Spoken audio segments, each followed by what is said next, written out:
Hi friends, നമസ്കാരം. ഏത് കാര്യം നേടാനുള്ള സാഹചര്യം നമുക്കുണ്ടാക്കി തരുന്നത് അതിനോടുള്ള ആഗ്രഹമാണ്.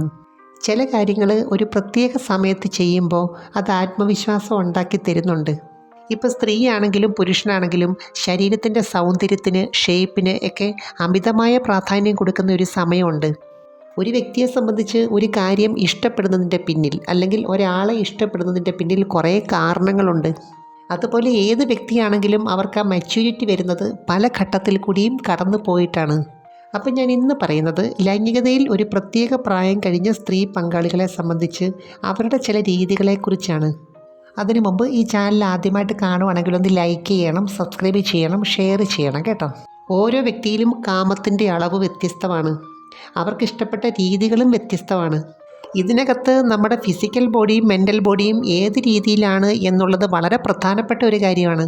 40 കഴിഞ്ഞ പങ്കാളികളെ സംബന്ധിച്ച് അവർക്കിതിനോടുള്ള മനോഭാവത്തിന് ചില പ്രത്യേകതകളുണ്ട്.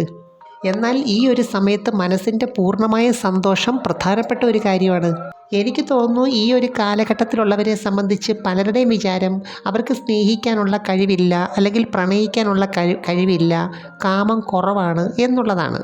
എന്നാൽ അങ്ങനെയല്ല. ഈ ഒരു വിഭാഗത്തിലുള്ളവർക്കാണ് ഏറ്റവും കൂടുതൽ പ്രണയത്തിൻ്റേതായിട്ടുള്ള, കാമത്തിൻ്റേതായിട്ടുള്ള, അല്ലെങ്കിൽ സ്നേഹത്തിൻ്റേതായിട്ടുള്ള ഊർജം ഏറ്റവും കൂടുതൽ പ്രാക്ടിക്കലായിട്ട് വരുന്നത്. എന്നാൽ ഇതിനകത്തൊക്കെ വളരെ കോൺഷ്യസ് ആയതുകൊണ്ട് അത് പ്രകടിപ്പിക്കുന്ന രീതി കുറച്ച് വ്യത്യസ്തമാണ്. അതുപോലെ കുടുംബപരമായിട്ടുള്ള അല്ലെങ്കിൽ സാമ്പത്തികപരമായിട്ടൊക്കെയുള്ള ടെൻഷൻ വരാനുള്ള പോസിബിലിറ്റി ഈ വിഭാഗത്തിലുള്ളവർക്ക് കൂടുതലായിരിക്കും. അവരെ സംബന്ധിച്ച് കാമത്തിൻ്റെ അല്ലെങ്കിൽ പ്രണയത്തിൻ്റെ ഊർജം ബ്രെയിനിൽ ഉൽപ്പാദിപ്പിക്കുന്നത് വളരെ കുറവായിരിക്കും.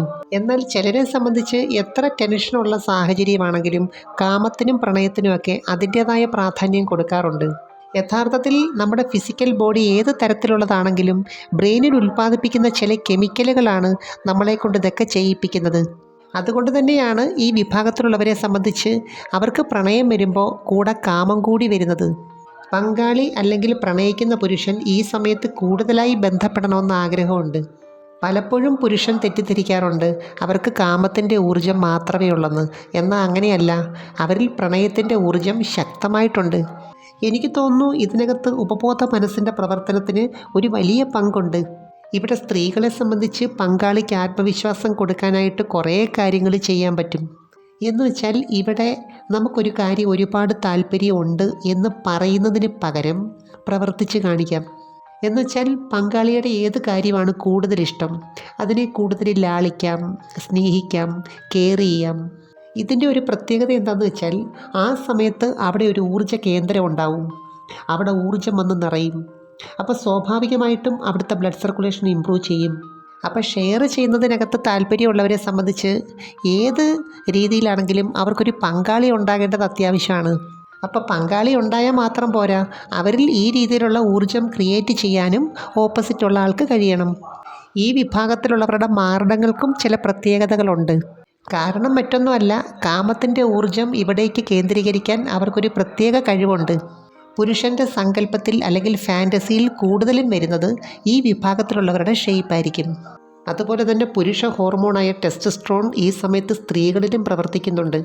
ഇത് ചെയ്യാനുള്ള ആഗ്രഹം ഉണ്ടാകുന്നു, അതിനുവേണ്ടി മുൻകൈ എടുക്കുന്നു, തയ്യാറെടുക്കുന്നു. തന്നെയല്ല, യോനിയിലേക്കുള്ള രക്തയോട്ടം വർദ്ധിപ്പിക്കുന്നു. അങ്ങനെ പല കാര്യങ്ങളും ടെസ്റ്റോസ്റ്ററോൺ ചെയ്യുന്നുണ്ട്. അവർക്ക് കൂടുതലും ഒരു പ്രത്യേക രീതിയിലുള്ള വികാരം ഉണ്ടാക്കി കൊടുക്കുന്നത് ഇതാണ്. സ്നേഹം കൂടുതലായിട്ട് വന്ന് ചെയ്യുന്ന ചില സാഹചര്യത്തിൽ ഓക്സിറ്റോസിനെ ഉൽപ്പാദിപ്പിക്കുന്നത്. എന്നാൽ രതിമൂർച്ച സമയത്ത് വരുന്നത് ഡോപ്പാമൈൻ എന്ന ഹോർമോണാണ്. എനിക്ക് തോന്നുന്നു തുടക്കത്തിൽ സ്ത്രീകളെ സംബന്ധിച്ച് അവർക്കിതിനകത്ത് പല കാര്യങ്ങളും ചെയ്യാൻ പറ്റും. 40 കഴിഞ്ഞ പങ്കാളികളെ സംബന്ധിച്ച് അവർ വികാര കേന്ദ്രങ്ങളിൽ കൂടുതൽ ശ്രദ്ധ പതിപ്പിക്കേണ്ടതായിട്ടുണ്ട്. ആരോഗ്യകാര്യത്തിൽ കൂടുതൽ ശ്രദ്ധ പതിപ്പിക്കേണ്ടതായിട്ടുണ്ട്. ഇവരുടെ യഥാർത്ഥ വികാരം അറിയണമെന്നുണ്ടെങ്കിൽ പങ്കാളിയാണെങ്കിലും കുറച്ച് സ്നേഹത്തോടെ ഇടപെട്ടിട്ട് അല്ലെങ്കിൽ പ്രണയത്തോടെ ഇടപെട്ടിട്ടൊന്ന് ചുംബിച്ച് നോക്കിക്കേ. പിന്നെ ഉത്തരവാദിത്തങ്ങളൊക്കെ കുറേ തീർന്നത് കൊണ്ട് മെൻ്റൽ എനർജി സ്വാഭാവികമായിട്ടും ഈ വഴിക്ക് ഒഴുകുന്നുണ്ട്. പിന്നെ ഈ എനർജി ലെവൽ തീരുമാനിക്കുന്നത് എന്താണെന്നറിയാമോ? നമ്മൾ സ്ഥിരമായിട്ട് ഏത് കാര്യത്തിനകത്ത് ഫോക്കസ് ചെയ്യുന്നു അതാണ്. അതുപോലെ സ്വയം ചെയ്യുന്നതിനകത്തും ഇവർക്ക് ചില പ്രത്യേകതകളുണ്ട്. എന്നുവെച്ചാൽ 2 വിരൽ യൂസ് ചെയ്യുന്നതിനകത്തൊരു പ്രത്യേക താല്പര്യം കാണിക്കുന്നു. പിന്നെ ഇവരെ സംബന്ധിച്ച് പ്രണയിക്കുന്ന ആളിനോട് സംസാരിക്കുമ്പം തന്നെ ഒരു പ്രത്യേക മൂഡിലേക്ക് വരുന്നുണ്ട്. എന്നാൽ എത്ര കാമം ഉണ്ടെങ്കിലും അത് കുടുംബജീവിതത്തെ നെഗറ്റീവായിട്ട് ബാധിക്കാതിരിക്കാൻ യുക്തിയുള്ളവർ ശ്രദ്ധിക്കുന്നുണ്ട്. എനിവേ നമുക്ക് മറ്റൊരു വീഡിയോയുമായി വീണ്ടും കാണാം. അപ്പോൾ ചാനൽ സബ്സ്ക്രൈബ് ചെയ്യാൻ മറക്കരുത്, ലൈക്ക് ചെയ്യണം, അയക്കാൻ പറ്റുന്ന കൂട്ടുകാർക്കൊന്ന് അയച്ചു കൊടുക്കണം കേട്ടോ. Thanks for watching. See next time. By.